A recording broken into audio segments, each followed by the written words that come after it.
Welcome to another episode of Travels and Wildlife Photography. You always giggle your way through that, don't you? Yeah, because I feel silly. Why? I don't know. I just do. We're here in Hilton Head, and here are some shots from the week. Yeah, then we go back to the shots. Here we go. I didn't know you were going to say that. Well, I'm being a host. There's some shots from the week, and here's us. And here's us. Yeah. What's up, everybody? Thanks for joining us again. Yeah, so this week we had a lot of fun with some different projects. Yeah. And it felt like a busy week. Well, we got our underwater housing. Yes. And so we shot that twice. Yeah. Two different times. That was and you had two different projects that was going on for you. So I did, yeah. I have yawns going right now. Oh no. We got right when we started, guys, we just set up everything and it was all quiet. It was literally right when we were starting. And I was like, you ready? And then I looked over at you, and you didn't notice, I don't think, at first. Oh, I heard it. Oh, you heard it. Yeah. Okay. It was just the like leaf blower outside. Yeah. It's just always leaf blowing. Anyway, that's besides the point. Yeah, what else did we do? We had underwater housing. It was pretty much like 2 outings at the beach. Yeah. And then you had multiple, was it 2 outings in the marsh? I did, 2 out in the marsh. Is 2 that out it? in the marsh. Yeah. Why does it feel like so much more? I don't know, because it's winter. And, I guess. We talked last week about feeling lazy being in a house, but this time around it feels the opposite. It felt like we did a project too for the van. Yes. So let's check that out. Let me hit the right button here. There we go. That's the right button. All right. So yeah, that's the other thing. I knew there was some other full big day. thing. Yeah, a full day of that. So we reorganized our camera closet. So we have a big closet, yeah. And we try to keep everything not in containers and cases and bags and stuff like that, mainly because that's just kind of a pain to get in and out of, you know? Right, or if you want to use the bag, then you can. Yeah, exactly. So, then it'd be all loaded with gear. So, I mean, that would be one way of storing stuff in our van is like, just put it on protected camera bags and then stuff those bags away.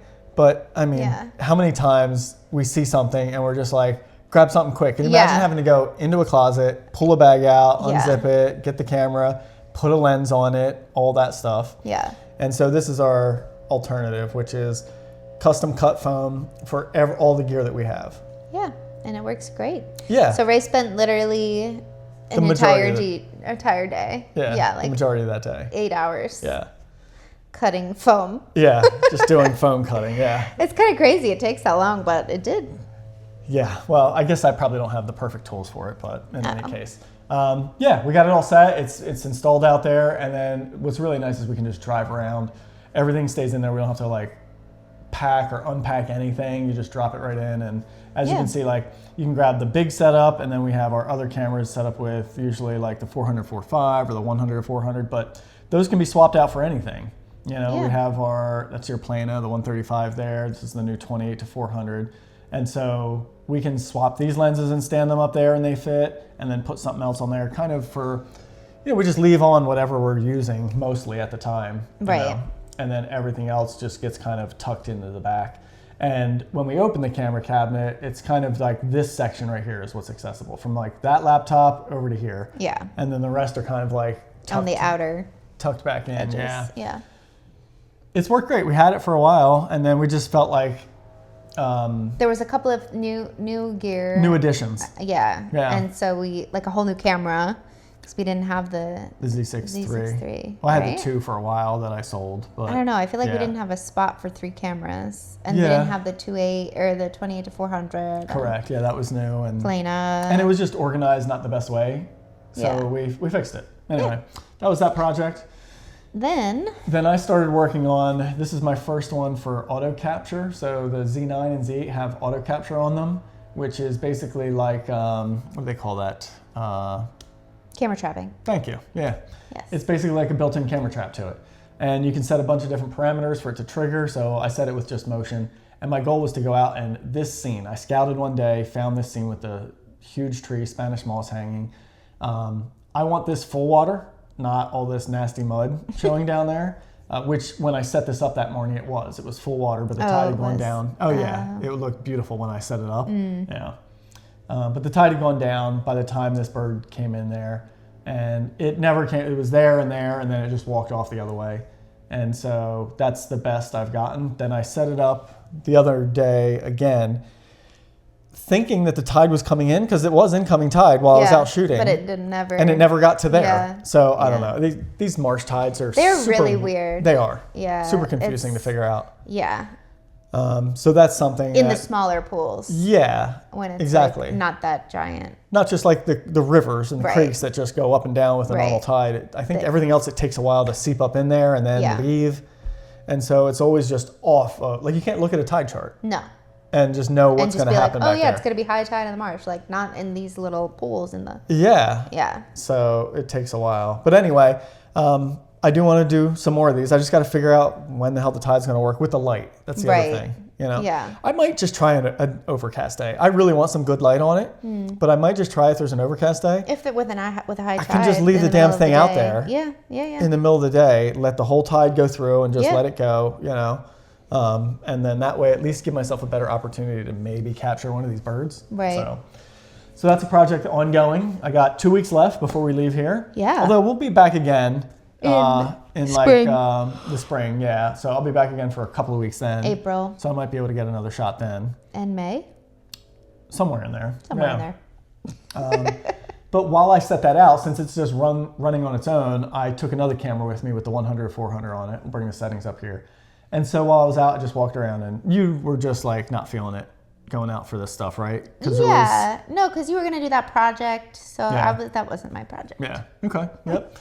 So I just shot some other stuff. Had this Carolina Ram while I was sitting and waiting. This one right here. Nicely there. Yeah. Yeah. You went past it so quickly. Yeah. No, I got that one, and this one up with a little bokeh there. This one was cute with them looking in the little crevices there. There were some cedar waxwings around. I just took this horrible shot just to show Emily, and we actually have a video of these guys as well. Oh, they were all the way up in the tree. They were way up in the top there. I shot this just to show you like they were feeding on these berries, the palm berries there. Well, so I'm waiting for them to come to our backyard and eat from our palm tree, and then we could be eye level with them. I know. Because the palm tree is eye level with the deck. Yeah. So that would be ideal. So why don't they munch on our berries? I don't know. Who knows? But they certainly haven't yet. And then... Yeah, I'm pretty sure it's an eastern bluebird. Okay. It looks like the right kind of puffy round shape. But it was too big, I think, for a yellow rump, which was also round. It was crazy. Those waxwings, I didn't even find them at first by their call. I just kept hearing like this noise of things dropping. Like the berries dropping? The berries were dropping onto the other like dead palms and stuff and making a racket. So you didn't hear them like they're I eventually started hearing them when I got in closer, but from further away I just kept hearing the raining of berries and stuff on it. It was pretty wild. So sorry, we just had a little doorbell ring there. Anyway, these the berries were just raining and making so much noise it was crazy. So that kind of pulled me over, which was fun.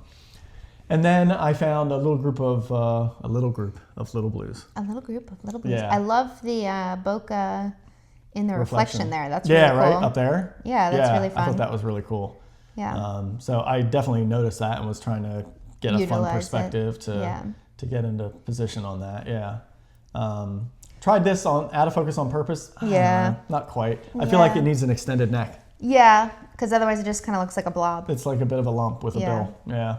But he worked in focus, so I took that. And then I noticed this palm tree and I was like trying to figure out how to incorporate that. So I was kind of happy with how that one turned out. I think it was really nice. Yeah. Yeah.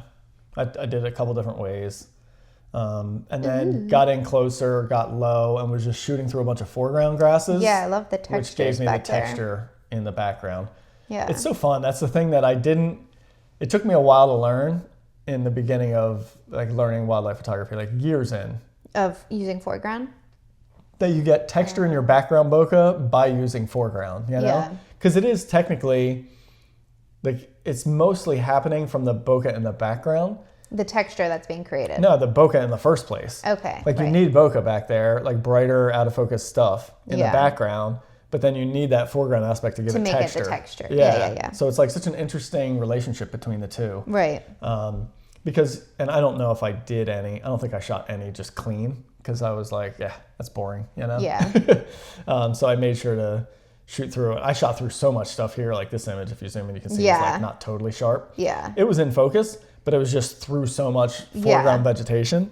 But I feel like as a whole, it still works, Yeah. And for everybody listening, I'd love let us know in the comments. Like, do you feel like something like this still is a photo that you enjoy, or does it ruin it because it's not completely sharp? And again, it's like more, to me, it's more about the full view of it than you know, zooming in here and seeing that it's not sharp. Like when I go there, I know it's not sharp, like that sharp, you know, but I feel like for the image, with how texture and painterly it works, doesn't need to be. It feels sharp enough to me. Like I'm not straining my eyes to see it. Yeah. You know? Mm-hmm. Do you feel that way, or? Yeah. Like, what's the limit there? I mean, I guess depends on the image, It depends on the image and what's going on in it. Yeah. Yeah. Yeah. Yeah. So I guess it depends. Okay. Yeah. I mean, I did find another one with a little bit of a sharper view there. Yeah, and then you still have all those textures. I do. That's true. So, but they're different. I feel like, yeah. I guess I like maybe that one better. Yeah. Maybe it's also the colors. I like the colors. Yeah, the colors are nice. Yeah. For sure. Yeah. Yeah, you had a blast in the waves there, didn't you? I did have a fun time. Yes. That was your first time, just initiation into the whole thing. Yeah. Well, yeah. I was excited to see the heron, and it was just really thrilling to just be able to be splashed by the water and to not have to worry about the camera gear.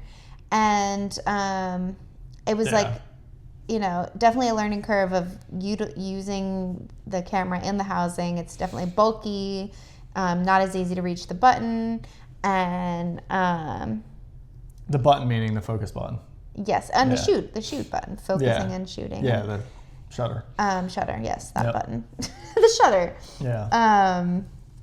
But I got this with it. Got some amazing stuff with it for sure. Yeah. You really did. And I do think, I don't know, I feel like I'm excited to try more wave stuff with it. You know, like, I know it's like he's barely in the frame. Yeah. I don't know. I just thought, because it was showing the difficulty of how it was to shoot it. I was wondering if that's why you left it in there, or if this was an image that you liked with the way it was kind of peeking in like that. Yeah, you don't like it, I guess. You know, I do like the head peeking in. I think for me, it's the specific. No, it's the neck coming in and out and back in. I think if it was all like neck, head in, I would like it more, or just the head peeking in. Yeah. It's sort of, I don't know why, but for me, it's that. Then you want more of the bird? It's like that, it's like he's coming in, going away, and then coming in again. Yeah. You know, like I want the completion of that, or at least more of like, even if it was just the inside of it there, to like all connect this piece. It's like, it just makes me feel like this piece shouldn't be there. Right. You know? Yeah. That's kind of like how it plays out visually for me. Yeah. But conceptually, I'm all for like the just peeking into the frame kind of thing. Yes. I think that's kind of neat. You know? Yeah. But yeah, I mean. This one I love. Yeah. So I love. Absolutely love this one. Yeah. The wave and just all that back there, and kind of crashing a little bit in front of him too. Yeah. So I think it's definitely going to be fun to play with more, you know, birds in the surf. With the housing, because I love that anyway, but it's just so much easier to do when you don't have to worry about getting splashed. Yeah, and just to or you get splashed, but like just to let everyone know too. So it's colder weather here. We're trying to stay warm, so we are using dry suits. But we both the last major time we used our dry suits was in before this. Alaska. And we both. You started it, but I kind of agreed with you. Like the ceiling wrist and neck gaskets were really annoying. I was miserable. I was like, I can't do this. It felt like kind of suffocating, especially the neck one, right? Suffocating. I just couldn't. I was like, and so you were get me out of this thing. So we cut it out. Yeah. We cut the neck one out on both of ours. I left my wrist ones in because they didn't bother me. And I don't know if I had the old housing at the time. Oh, and you knew. And I knew that sometimes you want to dunk your hands in. But I also knew for the most part I rarely dunk my neck in except for shooting a housing. Right. That's the one time when if you want to put your eye in the viewfinder, And like if you're you gotta have if you're using the housing at all, because if you Yeah. want to put the camera under the water, well, the water's gonna go right up your sleeve if you don't have the dry suit. Yes. So, and if it's like summer and nice out and you're just shooting in the water anyway, you could like we don't shoot need the in dry bathing suit. Exactly. But so the dry suit is something you want to stay dry when it's cold out, right. which you need to seal up. So we really need the wrist and the neck things. Yeah. So we're in the process of ordering new ones now. Wasted some money there. Yeah. And so part of the challenge of shooting this stuff right now for us is not having those things. Like yesterday when we went out, I got water right down my chest. It was freezing. Yeah. I was like, oh, this sucks. Yeah, and I got water You had your whole up sleeves to filled here. up. Yeah, because Yeah. of this.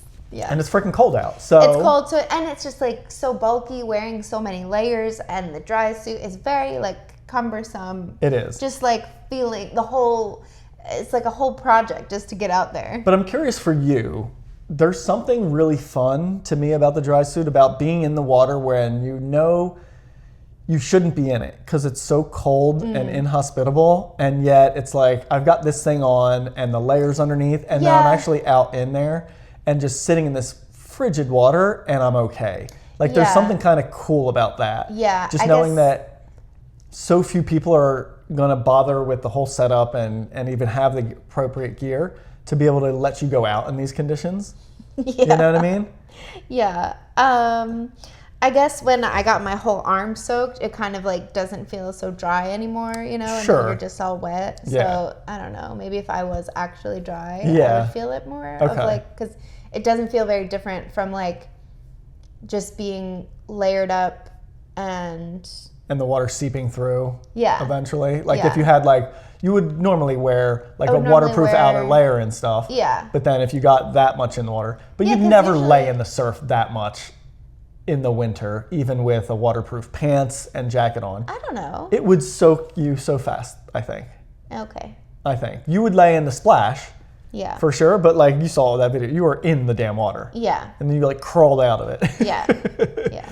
That was also the other part of it too, is like if you're playing in the waves of it, just like you're just getting knocked around and I was on my back just like floating around. And hence like this composition, like all of these, they're all really wonky. hard. Yeah, they're all Because you're like, wonky. okay, I got them, and then the wave hits you. And if you are low enough, like if you're up here, because you could see a part of the video, I was like, it was as if I was just shooting kind of low perspective. Yeah. Because I just, you know, first it was like my first couple of seconds shooting with the thing. Like that was my very That was your initiation, was right into crashing surf. Yeah. Which is funny. But yeah, I don't know. It's just like, it's a whole experience of overwhelmingness when you're just like, Yeah, that was a lot. yeah. So it's There's- a whole different type of shooting, because if you're under the water, then you can't really see your whole subject. Yeah. And you're Exactly. just you're like looking, peering over, trying to see what you can see of the On the flip screen. viewfinder. Yeah. Yeah. And so it's actually better when you can look through the viewfinder and get your head down there, but then your Then you're head in the is water. actually submerged up to here because your Yeah. eye is right there, and if the eye viewfinder is just right above the water. And so in the past when I've shot it, I would do that a lot. I would actually take a deep breath, hold my breath, and then sink down in and just look through the viewfinder Yeah. to shoot I think underwater it'd and kind of be- mess with it, you yeah, know? And easier. it's easier to shoot, but then you got a small you're- window. You got to Right. only as long as you're holding your breath and stuff. So Yeah. next we'll be adding snorkels, you know? Oh God, no.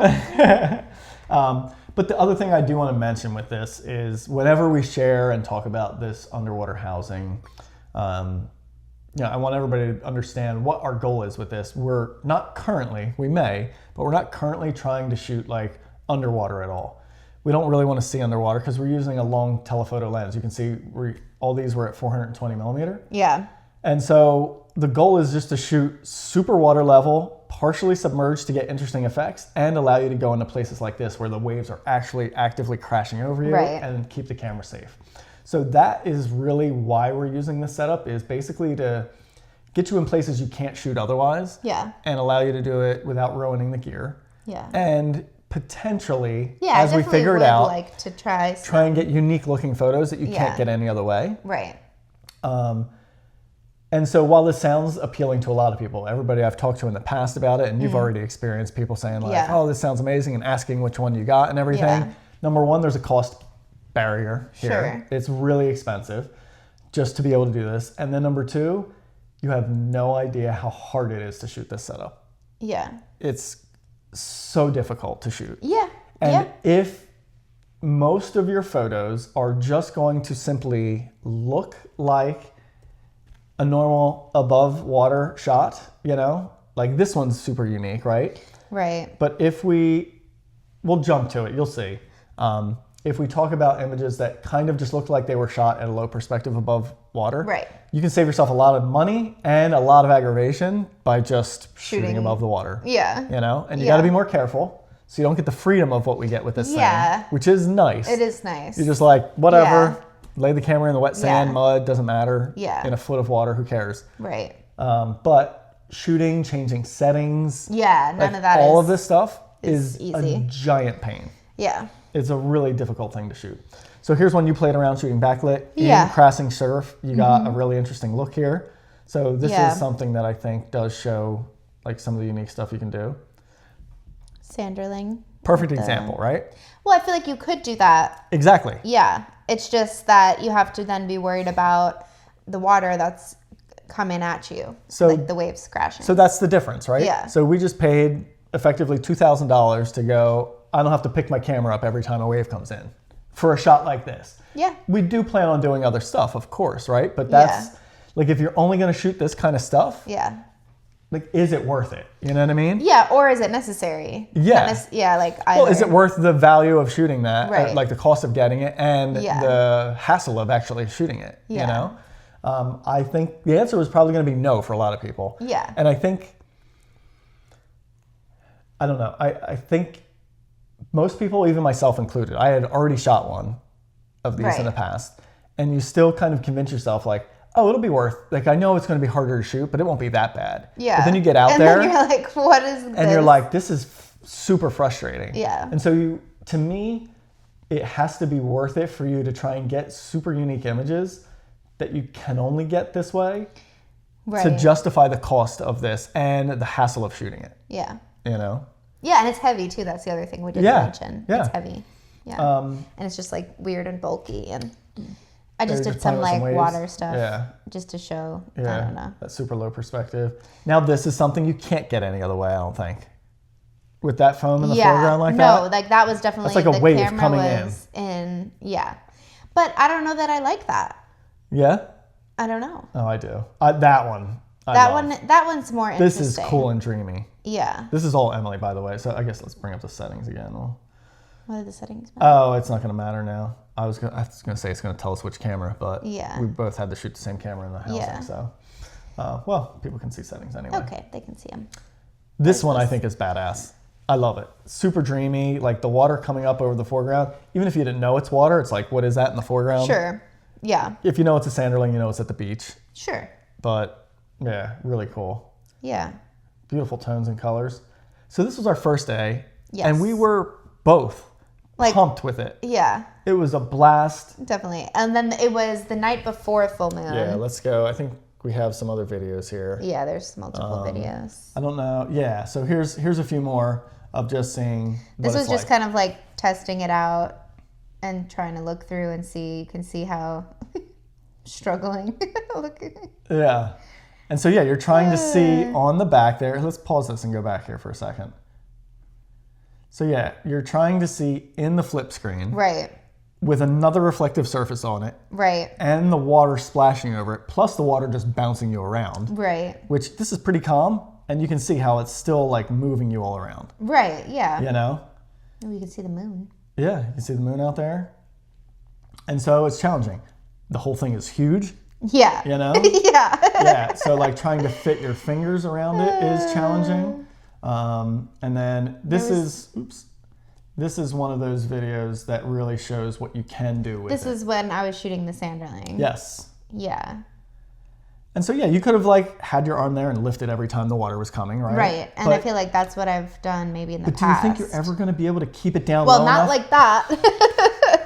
I know that, but let's say even for like this kind of stuff right here, do you think you're going to be able to keep it low enough to get this other foam in the foreground as it comes up there? Like, because here's what you're after, right? Like you don't, not that, but more of like that. You got to be really low to get that little bit of foam in Yeah. there. Unless you get like a bigger crashing surf with bigger foam. Right. But then you have bigger waves rolling up at you that Right. you really got to watch out for. You Yeah. know? It's nice being able to shoot this for sure. Oops, keep hitting the wrong thing here. Here's a great example of That was just us walking out with look it. at the birds out there. Yeah, it was incredible. Thousands of birds. Yeah, it was just like a beautiful night. And the tide was so high that they come to this one spot that's not overtaken by the water. So all the birds are just... All the local birds go there. Yeah. Which is really cool. It's the local hang. It is the local hang. We've been there a bunch of times ourselves. So here's you actually working with some of these sailboats in that surf. You can see how in the water is. Yeah. Not to that level, obviously, because it's really close to. I feel like probably in the past, I don't know, you probably lay more like right here. Correct. Right? Like a little bit, maybe even there. I don't know. I've totally been in the surf as far as you without a housing. I've done that when it's warm. Not this time of year. There's no way in hell I'd be out there this time of year without a dry suit and all that. So I've been in the surf that far with just a regular camera. I have photos of me like getting nailed with waves, holding my camera up in the air, just trying to keep it safe. So I've totally done that. But the thing that I feel like you can't do without the housing is keep that low perspective when the stuff is coming in, right? You have to really be so aware of every wave coming in and just constantly up and down, and you're still getting salt water, like it's happening. You're getting salt water on your camera. It's usually not enough to ruin it or damage it, and you got to clean it up good after the fact, and you get away with it. But, so it's not to say these shots are impossible without it. Well, some of them are. But even some of those just lower perspective foam ones, you can totally get, but it's just such a challenge, and you can never really get that incoming wave visible in there, which is what you were getting in some of these, and especially with the heron earlier. Because by the time that's in your frame, in a telephoto shot, you're so narrow, it's hitting you. So you can't, to me, you can't get that shot of actually showing the wave coming in, which I feel like we haven't done fully nailed it yet. No, I know. I definitely want to do more with like the surf and waves and stuff. I can totally see the potential of being in the right spot at the right angle with the waves and the birds in the right spot, and actually seeing like a little tiny cresting wave and like shooting right down the line of it. Like I can totally see that in my mind, and I think we can get it. It's just a matter of getting things to line up and us figuring this whole housing out enough. So the last piece of this was... the moonlight. That's what we were just talking about. So you want to share about that? So it was the night before the full moon, so the moon was really bright and full. You can see it right there sparkling on the water. And so I wanted to shoot some. There was willets resting, and I knew they would be fairly tolerant if, I moved in slowly. That's what I was doing there. And here, it was more just like the ease of being able to plunk the camera, because obviously I'm not in the water, but plunking it down in the sand and just kind of, being able to do that without any kind of hassle. Yeah, exactly. And so that is another advantage of using this housing, is it's really cool. You're just like, it's a bunch of wet sand, just lay it right down on it. And with the shutter speeds, you were up a little high here, but by the end, with the shutter speeds we were at, kind of nice to be able to have like a super stable platform, just lay it on the ground. You know what I mean? Instead of holding the thing. I would not get a sharp shot at, I think the next one's at like 30th. Or even lower. I think it was 30th. Yeah. I think you were shooting at 10th. Oh, okay. And then I bumped you back up? Yeah, I think so. Gotcha. Yeah. So just the really... There you go, 30th of a second. Yeah. Yeah. And I mean, that's sharp, I would say. Yeah, totally. Like all the foam and the little bit of bokeh there from the light in the back. I mean, gosh. Yeah. And that's moonlight bokeh sparkling off the water. Yeah. Like, that's pretty cool. Yeah. Not pretty cool. It's very cool. I shot it like one other time only. Yeah. Well, I have a shot of a marbled godwit with the actual moon in the background rising. And that was from the housing? It was from my previous housing. Yeah. Out here at the same exact spot, out on that island. Yeah. I had swam out there to get there at the time. We've now since figured out how we can walk. Yeah. And I think the terrain has kind of changed. Over the years, But yeah, it's kind of neat to see that we're back in the same spot now. But now I'm glad you're getting a chance to shoot this stuff, I like these guys. You got some beautiful stuff there.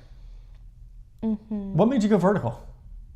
I guess I don't know. I guess I wanted to show more of the foreground stuff. Yeah, that is nice. Yeah. Because I don't think I stayed horizontal. Yeah, and you I was did. just curious why you went Yeah, vertical. I think I just, and I was The foreground really makes sense. the foreground, and I think I was just trying to focus on one bird because there was like multiple birds. Yeah. So I was like, well, maybe just the Narrow 'em vertical of just him. Yeah. Yeah. Yeah. So I think these are mine now, if I'm not mistaken. Going into 30th, yeah. No, I don't think so. Okay. No, you're these right. are mine still. Yep, still you. Yeah. Oh, that one's really cool. I love that. Yeah, I like the little textures, but he's soft. Some of the swirling birds motion. bird is soft in some of these, but Yeah, they move at these shutter speeds sometimes, you know. That was Yeah. really pretty. this is you. Okay, so this is Which actually, is like they're out of before, sequence. They're a little bit out of sequence. Yeah. This was before just shooting some flock stuff. Yeah, that's right. I was shooting all this. Yep. Yeah. So another example, like, doesn't look that much different. I mean, there's a little bit of weirdness here Yeah. from being partially submerged. But what you don't see here that's interesting, and this is one other thing that I don't think I even realized until this round of shooting this housing. I don't think I learned it with my old housing, which is you can make ripply, like mildly rough water look looks smooth again. Super still. Yeah. Yeah. So that is a really cool advantage of having having this work, you know. But yeah, that's such a wonderful thing that you can actually smooth out that water when it's rough. So that's a cool advantage of it. Here's for one sure. of mine. Yeah, that's right. Yeah. So started at 100th of a second and then worked my way down to 30th. And then I think, I went down to 10th of a second. Yeah. And I mean, that's like, let's let it render here. I don't think it's fully, maybe it is, yeah, but not bad for 10th of a second. Like, Yeah, for sure. certainly not tack sharp. This one actually, that's pretty damn good for 10th of a second. I'd say so, yeah. You know? Yeah. I kept more than I normally do. Okay. It was just so hard to pick out, like, what I liked different things about each one. Sure. Like the foam in this Yeah, one. because like I feel like you bring these up, right? This is the whole set I shot right there. That's the ones I kept. It's the same shot, Right. over and over again, Yeah. right? Yeah, but different, like the wave is different in each one, There's or like- like the foam, the layers of foam, the different bokeh. That was nice. This one's actually like truly tack sharp, you know, because I was at 100th of a second, so I kept that. Yeah. And then here, the movement, in the movement in the water wave, was yeah. wonderful. No sparkle off the. Well, there's sparkle here. A in the little foreground. bit in the foreground, Yeah. you're right, but not much in the background. This one, again, like the wave, the water over Over the his legs, legs, yeah. is like something nice. This one's got good sparkle, the foam coming in. That one's like the ideal one with the moon sparkle in the background, same there. And then something just dreamy about the movement here Yeah. again. So I don't know, it was just interesting how many I ended up keeping that I Yeah. normally wouldn't do. Yeah. Shot this just solely for just the sense of like, what's it look like when we shoot in the night into some urban lights in the background. I knew I wasn't getting focused because Right. I was getting beat up with waves out there. Yeah. And it was dark and I was shooting at 20th of a second. So Yeah. I can't believe they're actually that sharp. Yeah. At 20th of a second with the thing rocking all around and the waves and stuff in there. Yeah, it's not bad. It's kind of surprising. So what's this all about? So then next morning, maybe? think so. Yeah, something like that. Another project I wanted to do was to go out and photograph these hooded mergansers. So this is the view from Emilie's mom's house here out into the sort of backyard marsh. And every time for the last 2 weeks we've been here, the tide is high enough. We've almost guaranteed, I would say, Yeah. seen hooded mergansers swimming around anywhere from here in through here, like this whole Yeah. area there. They have been moving all over in there and swimming around. And I thought to myself, this looks like a really pretty place to photograph hooded mergansers in a different habitat than I've ever shot them in before. I think I've shot them in some marsh habitat before, but just not kind of like swimming in through the grasses. Okay. And I just felt like I always love that look when you have thin grasses like that and some are in focus, like a few blades in focus Yeah. and then the rest out. Yeah. There's just something about that look that I always find is very visually pleasing. And so I kind of imagined that shot in here. So I went out, I didn't use the housing. We had it at this point, but Yeah. I didn't use it yet because I also am recording a behind the scenes video with this. And in order to do right, that, right. I have to You have a can't cable have connected the- into the camera, which you Yeah. can't do when it's in the housing. So I went out with I think I took the Z6 III anyway, and the 100 to 400 because my Z9 was doing the auto capture capture. same morning. And so here, Emilie recorded this of me out there. There you can see me out there. Changing swiveling around. I was positions. moving her over, Yeah. which was hilarious. I'll tell you guys the story about that. Yeah. So that was the second video, and let's see. Here's the first Earlier thing in the morning. This is when I Yeah. first was out there. Beautiful skies. Yeah. Yeah. And there I am tucked in on that side right And there. the first day that you did the auto capture, we should have I had some of know. those videos in there too. So the first day that he tried the auto capture, he didn't also do the mergansers. I know. And there were 6 mergansers out in that area where and all the way up to like in here and in here really and close. everything. And you were in that other area of the marsh, which is like, that way. Off to the left, Off yeah. to the left. Camera left. And and I was texting you about it, but you couldn't do both at the same time that day. Well, I just didn't. I wanted to pay attention more to the auto it was capture like your thing. first time setting up the it up, auto so I just wanted to capture. watch it a little bit more Yeah, and make sure make sure everything was everything stable. was gonna be okay. Yeah. But that would have been a great morning for It that. would have been a better morning because this morning, I don't know if you guys can see. You can I think see you in zoomed there, in. yeah, The the water was ripple. kind of windy. Yeah. And so anyway, I started out here thinking I wanted to shoot this way, which was a little bit more into the sun, backlit. I love me some backlight. But with those conditions and the angle of the light, it just didn't work. It was a mess. So at some point, after about, I'll guess maybe 45 minutes, roughly sitting there, I thought, you know what? I'm going to go swing around to this side and shoot backlit or frontlit. And so I had already shot something from there. Right when I went out, there was a pair like right in this area. Mm-hmm. I got some shots of them. So as I start moving, which you saw in this other video here, as I'm moving from this side over here over to this side, right in, and this one shows it better actually, right in back in here, there was like 3 or 4 of them tucked in there. And you didn't see him. No clue. Yeah. Because as much as you can see through the grasses from this elevated view, when you're down in there, you can't see through much of any of them. So And I had looked out to you and I saw the ducks because I hadn't seen them yet. And it was like later on, it was maybe, right before you moved. Yeah. And I didn't know if I could call out and be like, Ray, there's ducks behind you. Well, I couldn't even tell because you were so far away of like if you were facing the ducks, if you were shooting the ducks. Yeah, because I was you just under all looked that like camo drape. Big blob, you know? So, and I didn't want to scare them by like making sure you were aware of them, but turns out I probably should have. Yeah, I think it would have worked out. I don't think it Yeah. would have scared them that far away because they're Yeah. used to like noises by the houses, construction, stuff like that. Yeah. So I'm guessing they would have been all right. Anyway, I finally make the move, flush 3 of them. Right after that, another one swims out and I was able to get some shots, which I'll show you guys. But anyway, that was the setup there. Oh, and then we did have...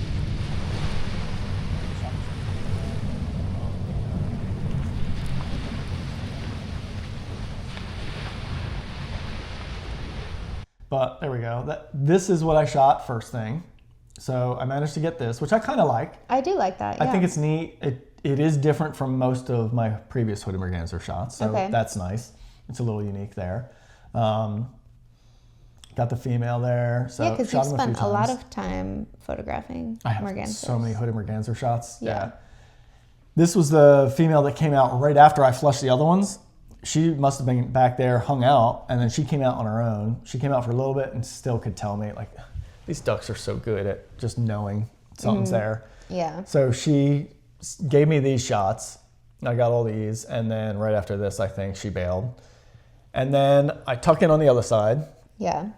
Sit there for a little bit, maybe 10 minutes. Nothing else is happening. I didn't stay long because then I was like, it was getting windier. Yeah. The sun was getting brighter. Harsher. And I was Yeah. just like, this is all not going to look that great. Like, why am I going to sit out here and waste more time if I know the shots are probably not going to be good?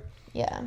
So I uncover out of the camo, just drop that in the water next to me, record a whole thing because I'm recording a behind the scenes video for this, which I will share at some point. And I record a whole like wrap up for the morning on the GoPro. Yeah. Talking out loud, and everything. And then I stand up to start walking in. I left the GoPro on, and I was just saying to that video, I was just narrating it, saying, well, we'll just, see if there's anything on the way in. Yeah. Also, I just wanted to show more of the habitat. Yeah. So it wasn't all just kind of that tucked in position. And then I hear a male call, like a full-on courtship call. What does that sound like? Bawa. And So as soon as I heard that, I like nestled right down in, and then I just start creeping through the grasses towards where I heard it. Saw this guy first. And so I think this is a young male, if I'm not mistaken, but because I'm starting to see like some of that white coming around the edge. So I think it might be a young male that's transitioning into the adult plumage, but not 100%. See him there, get this shot, not great. Then he disappeared, and then I see him a little bit closer, and I got this shot, which I really, really like. Okay. I like this one a lot, but I do want to show the straight out of camera on this one because it's pretty wild how I edited this because he was barely visible through there. So I burned down these grasses. Okay, yeah. I lessened contrast on the whole scene first off. Okay. Burned down these grasses, then selected the bird and did dehaze on it to make it contrastier and punch through. Yeah. And then, like you had pointed out, one of these grasses was kind of like this one. Yeah. Was kind really of dominant, like a little obnoxious there. So I cloned that out. So definitely took some work to get it to that point. Yeah. To feel like you can see through. But I feel like I'm okay with that kind of edit because I feel like, number one, when I share it, I'm going to show both straight out of camera so everybody can see what I did. Mm-hmm. But number two, it still really feels like this is the intent of what you saw. Yeah, sure. This to me is the really interesting thing with this kind of stuff and these kind of edits is that in person, and I think it'll even show when people watch the video of seeing through the camera, there's movement. There's movement of grasses, the bird is still moving a little bit, I'm moving a little bit. That movement allows you to almost see through the grasses better than it does in that flat still photo like that. Like I felt like I could see that bird about that good. Right, and with your eyes. In real life, when you're there. Yeah. Even though this is what was actually captured, I was shooting through all that stuff. Yeah. In real life, these grasses are blowing and the bird is swimming through there slowly. Yeah. And so you're getting a bunch of glimpses of it and you're seeing the whole bird through all the stuff, right? Yeah. But you take the still shot and whatever happened to be in front of it was in front of it. And so that's what you're stuck with. Yeah. But I don't know, I feel like this sort of editing towards what you almost kind of saw and what was almost more realistic. Yeah. In what I actually saw through my eye in real life, you know? Yeah. So that is all to say I'm okay with an edit like that. You know? Yeah. Like it just fits in with whereas if there was like a big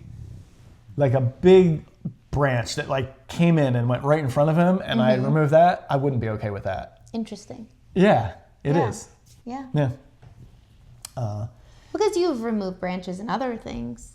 It depends on where it is and how much it is. And I think so much of it depends on like my own shot or my own interpretation of could I fixed it in the field or not. Oh, okay. Like if it was like, if I could have just moved over and fixed it and I didn't, then I'm like, nah, it's not cool. I don't want to remove it. That's so weird. Unless it's like amazing, you know? That's really weird. It is. Yeah. It's all these stupid rules we make up for ourselves, you know? Yeah, I don't think I have any of those. No.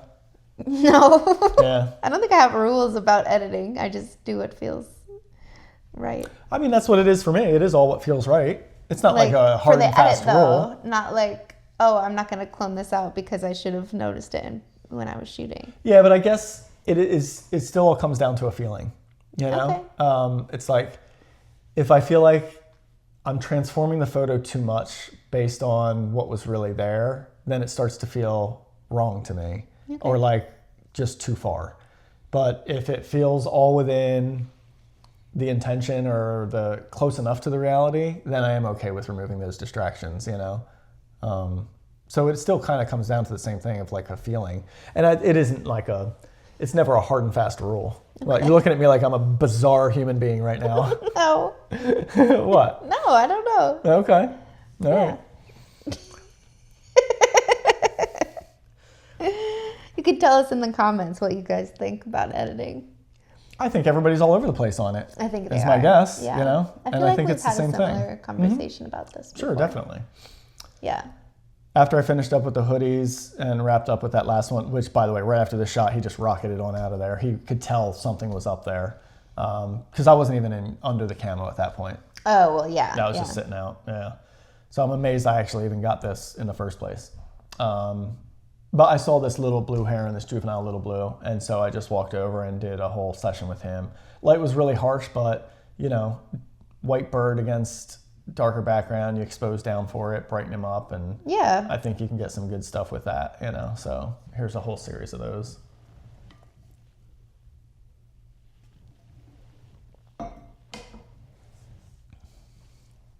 I like the reflection in that one. In this one here? Yeah. Yeah, thanks.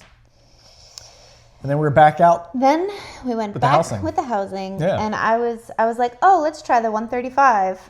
So this is me shooting 100 to 400, and then this is you with the 135.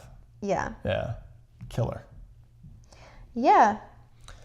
Yeah. Do you have any shots with, these are awesome. I love that foot up. This is a great example. So let's see. I mean, it was calm water. Yeah, it was. It really was. Yeah. But I think it's the perspective difference. That's you were going to say if I had any facing that way? Facing the same way, just to see kind of this stuff back there. Do. That's the other way. Oh, that one. This one right here. Mm-hmm. That's kind of the same line, just without the oyster bed back there. Without the oyster bed, yeah. But this is how thick I had to see it. And I'm telling you guys, my camera was almost touching the water. Yeah. I couldn't get any lower without having my camera in the water. But and mine was half submerged. Yours was half submerged. So number one, you minimize this a little bit. It got more squat. Yeah. But number two, well, you're not even seeing, you see the ocean back there. I feel like you can't even see it. Oh yeah, because the sand is hiding it for you. You're that low. Yeah. You're down in that pond, that little pool, So you are correct. The other thing that's really fascinating to me is you can see, I know he was splashing, right? But you can see where the reflection starts, where it meets the bird into the reflection, and yours, it doesn't. The reflection that you're starting to see here is partway up the bird almost, right. I mean, there is a dreaminess that comes with this. Oh yeah, even compared to that low of a perspective. Yeah. It just does something being literally water level. Yeah. Or underwater level partially. I mean, I guess it's both, because you have your part of it still out of the water. Yeah. But damn. It is really cool looking. These are all awesome. Thanks. Yeah. Nice stuff. Yeah, and then shooting some of it, you can see, created this weird colors. These, look pretty normal for the colors. That's cool. I don't know. I thought I had more in there that were. Oh, yeah. So that's really out of sequence there, but that's fine. Yeah. But it had this teal tone to it, that one especially. And I was like, I don't even know how to fix this, or what do you do with it? Yeah. So yeah, I think it's also just based on the different look of it, based on how submerged you are. And, I think what's happening here is you're shooting 1.8, so super shallow depth of field. Yeah. And foreground stuff gets so blurred, it starts to wash over a subject. Just like if you put a leaf in front and it's too close to the lens, it just puts a green wash over the whole thing. I think that's what's happening. And so you're getting your blue wash from the water just over the bird itself. Yeah. It is a cool look though. It really is. There's a shot I grabbed of just some skimmers flying by. So this is all above water. This is not in the housing. Got some stuff there with this backlit willet, which were fun. And then in the housing. You're in the housing. This is me shooting the housing. Yeah. And I specifically tried to go backlit. The birds were a mess. I knew that. I was just shooting to play with, these were crashing waves. I was waiting for the wave to break over the housing and right in front of me. Yeah. And so I was this one I really like. Yeah. The textures and just I think it did really weirdness. Cool stuff in there. Yeah. But if we had just a wading bird or something like that, or a shorebird up there. Not just a group just of big pile of mess birds. Yeah. And then just getting that real low perspective. So just trying to figure out what this thing's going to do. Yeah, and of course, this night, so I had put the 135 in there, and because the night before we had gotten so close to things, and those sanderlings and the willets, and I was just even the heron, and it was just I don't know, I feel 420 is just too much focal distance. And so we went with the 135, and then we switched pretty quick at the beach so that you were shooting the housing. Yes. And kind of realized maybe 135 wasn't the best choice Yeah. for the housing. Like, Yes, and for whatever reason that evening, we just like we couldn't get close to stuff. couldn't get close to anything. And I think it was because the tide was Lower. low, and so they had so much room to just be Yeah. expanded out and everything. So anyway, probably won't shoot the housing with the 135 again. At least not for that. I'm Not sure for we that. will at some places. There's Yeah. probably going to be a place that's going to be a great fit. Yeah. And you still got amazing stuff with it, for sure. you Yeah, know? when that we did have the heron and the snow And the egret. egret, yeah, in the beginning. But it was a great example of how we did one outing to the same place one evening, had an amazing time. We both Yeah. walked out of that first housing We're just like experience on a high. so fun, so looking next forward to the night. next thing. 2 nights later, Yeah, we go it back was to the just same like- place, and we're out there just like cursing. Like it Yeah. was so frustrating. Not angry, but just Yeah. like freaking birds, you can't get anywhere near them, you know? Yeah. Completely different experience. Same place, same time of day. Yeah, but just the tide different was vastly tide. different. Yeah, And so, yeah, just, different mindset. I don't think I was ready to be out there. yeah, it was just but- pretty wild to kind of have that experience of how different it was, you know, Yeah, from time to time. but you So- did get some cool stuff at the end there. Yeah, so I was playing around, just trying to shoot some sanderlings. There's you shooting, not housing. So, you know, getting low and wet. I tried specifically to do some backlit stuff with the housing because I know from my past experience that's when things can get really weird. Yeah. So here's a few of these. This is kind of cool. This is what's neat to me is you can get bokeh that comes up over the water line. Right. Because you're partially submerged with the lens. So that to me is kind of neat. You can get these just weird effects and things that are on the front of the lens port that just Yeah. reflect all strange. So I shot this willet walking right through the sun. This one I kind of like. Yeah. Yeah, just playing around with that. This is where I got water down my neck. 'Cause I went in a pool that was deeper than I thought when I laid down. I should have just stayed sitting and I would have been fine. There's what we look like walking around out there. But the beauty of this, right? You just hang it down there. Who cares Yeah. about splashing? It doesn't matter. Yeah. It's wonderful. There's Emily just taking a break. Just existing. But But I had to hold my camera up because I didn't have it in the housing. yeah, know, you so I can had just to- lay it down. Couldn't just put it down. But I took these, number one, because I wanted to photograph you just chilling on the beach. But number two, the lighting. It is cool. I Yeah. was like, this is what I'm talking about. Yeah. This If is I the was a bird, backlit- if only I was a bird. yeah, this is the backlight that I think is really fascinating and interesting Yeah. because this is impossible to do above the water. Right. You know, because you can see like there's parts of this Yeah, bokeh it's that are kinda coming crazy. up over Yeah. it. You're getting all kinds of weird, trippy effects in the Yeah. water, and that just comes from being partially submerged. So Yeah. that's the other main reason I was taking these photos is just showing that As a off. test. You This one shot? also in the housing. Just kidding. I know.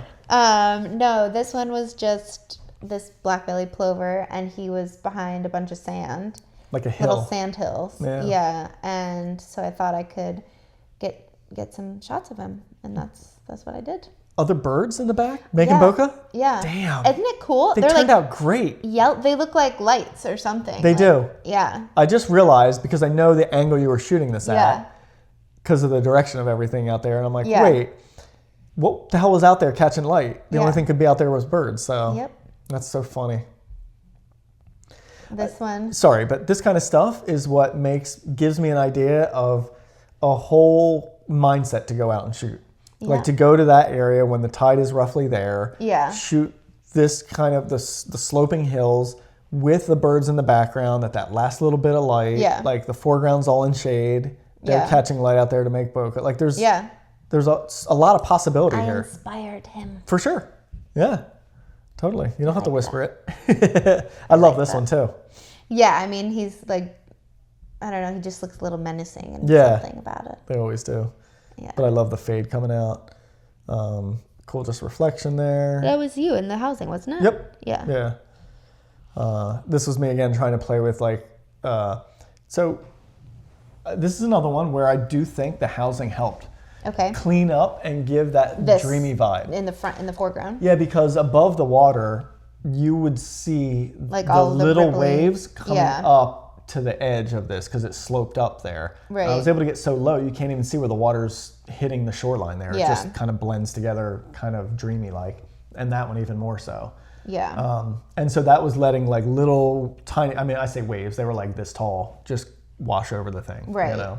Yeah, it does over definitely part look of very it. dreamy. Yeah. There's Emily back there. I like that one. Yeah. So yeah, I just went for that whole dreamy look with it. This one I like a lot too. Yeah, I do like that one. But it's interesting. You were able to do that with sand. I was. On the other thing, like, Yeah. you know, if we're talking about a unique look that you can only get with the housing. Not really true. Yeah. Like both Yeah. of these could have been taken the same way, Right. you know? Yeah. I had to get in the water and submerge half the lens to get the one on the right. I didn't. And you just laid on the beach. Just laid on the beach. Yeah, you know? So it does go to show that you can get unique looks otherwise. And then we had just stunning colors at the end of the day. end. Yeah, that was beautiful. So sky. this is, the top half of the lens was always out of the water. The bottom half was in the water. So by the end of the shoot, after being out there, what, hour and a half maybe? Something like that. It starts to just be a little bit dirtier, a little bit hazier. And so when you put things in the bottom of the lens, you get more of a dreamy, kind of foggy, misty look to it. So I played around with both versions, just trying to get like a cleaner, sharper version, and then the more dreamy as well. Yeah. And then that wrapped it up. So that was it. Yeah. So, yeah, here's definitely just like some of the favorites from the trip. But yeah, it's been a good, productive past week, I would say. I would say so too. Yeah. Yeah. What do you want to do for the coming week? Like, out of all this stuff, like, what do you want to concentrate on doing more of? Maybe using the housing, like I said, with some more like waves and that sort of thing. Okay. Trying that. Because I like the still ones there, but I don't know, there's something about the motion with the waves crashing and like, This I don't know, one's- being able to use that. That one to me is like the one that shows the most potential for Yeah, that's what I mean. Like just super cool action embedded in there, feeling like you're in it. Yeah, I think doing more like that. What about you? Yeah. I want to try the auto capture more, see if I can find some timing with the tides to work out and the lighting to work out with that, even if it's cloudy, just to see if I can get a bird to come in the right place, you know, because I haven't yet. The ducks? I think they're gonna have to wait for tides again to be good. I guess I could do an evening, Yeah.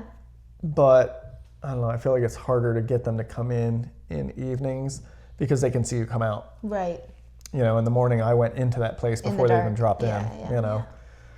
So that makes it more challenging there. I definitely want to play with the housing more out at the beach. I don't know. Armadillos. Want to go photograph the armadillos again? Yeah. Yeah. There's a lot. There's a lot. Yeah. So. Better get on it. Yeah, we better. So thanks for joining us to hear about another week, everybody. And our experience with the housing. Yeah, I hope you guys enjoyed it. If you have any questions, let us know. We can try and answer them on the next episode. That is the thing I forgot to mention. Since we're doing these weekly, feel free to shoot us a question. Just message either me or Emily or drop it in a comment, and then we can answer it on the next one. All right? Okay. Thanks so much, everybody. Have a great week.